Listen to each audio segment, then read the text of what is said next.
ಕೊಲೆ ಜಾಗದಲ್ಲಿ ಪತ್ತೆಯಾದ ಕೂದಲು ರಕ್ತದ ಮಾದರಿಗೂ ಮ್ಯಾಚ್ ಆಗ್ತಾ ಇದೆ. ಒಂದು ವೇಳೆ ಎರಡಕ್ಕೂ ತಾಳೆಯಾದ್ರೆ ಪ್ರಕರಣಕ್ಕೆ ಮತ್ತಷ್ಟು ಪ್ರಬಲ ಸಾಕ್ಷಿಗಳು ಸಿಗುವಂತಹ ಸಾಧ್ಯತೆ ಹೆಚ್ಚಿದೆ. ತುಂಬಾ ಎವಿಡೆನ್ಸ್ ಸಿಕ್ಬಿಟ್ಟಿದೆ. ಲಾಟ್ ಆಫ್ ಎವಿಡೆನ್ಸ್ ಸಿಕ್ಕಿದೆ.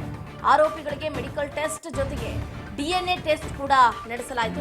ವಿಶೇಷ ಅಂತಂದ್ರೆ ಆರೋಪಿಗಳಿಗೆ ಮೆಡಿಕಲ್ ಟೆಸ್ಟ್ ಜೊತೆಗೇನೆ DNA ಟೆಸ್ಟ್ ಕೂಡ ನಡೆದಿರೋದು. ಆರೋಪಿಗಳ ರಕ್ತ ಆಗಿರ್ಬೋದು, ಕೂದಲಿನ ಮಾದರಿ ಸಂಗ್ರಹ ಆಗಿರ್ಬೋದು, ಕೊಲೆ ನಡೆದಂತಹ ಜಾಗದಲ್ಲಿ ಪತ್ತೆಯಾದಂತಹ ಕೂದಲ ಸ್ಯಾಂಪಲ್ ಅನ್ನು ತಗೊಂಡಿದ್ದಾರೆ. ರಕ್ತದ ಮಾದರಿಗೂ ಕೂಡ ಮ್ಯಾಚ್ ಮಾಡಿದ್ದಾರೆ.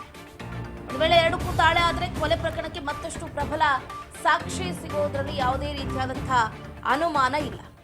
ಆರೋಪಿಗಳಿಗೆ ಯಾವ್ಯಾವೆಲ್ಲ ಮೆಡಿಕಲ್ ಟೆಸ್ಟ್ ಮಾಡಲಾಯಿತು ಅನ್ನೋದನ್ನ ನೋಡೋದಾದ್ರೆ ಆರೋಪಿಯ ಎತ್ತರ ಅಳತೆ, ಆರೋಪಿಯ ತೂಕ, ಆರೋಪಿ ಕೂದಲಿನ ಸ್ಯಾಂಪಲ್, ರಕ್ತದ ಮಾದರಿ ಸೇರಿದಂತೆ ಕಣ್ಣಿನ ಪರೀಕ್ಷೆಯನ್ನು ಕೂಡ ಮಾಡಲಾಗಿರುವಂತದ್ದು. ಆಲ್ಮೋಸ್ಟ್ ಆಲ್ ಈಗ 27ಕ್ಕೂ ಹೆಚ್ಚು ಎವಿಡೆನ್ಸ್ಗಳು ಕೂಡ ದೊರೆತಿದೆ. ಒಂದು ಎವಿಡೆನ್ಸ್ ಆದ್ರೂ ಇವ್ರ ಪರವಾಗಿ ಸಿಕ್ಕಿದ್ಯಾ? ಗಮನಿಸ್ತಾ ಇದ್ರ ದೃಶ್ಯಗಳನ್ನ. ಆತನ ಕಿವಿ ಕಂಪ್ಲೀಟ್ ಆಗಿ ಕಿತ್ತಿದ್ದಾರೆ.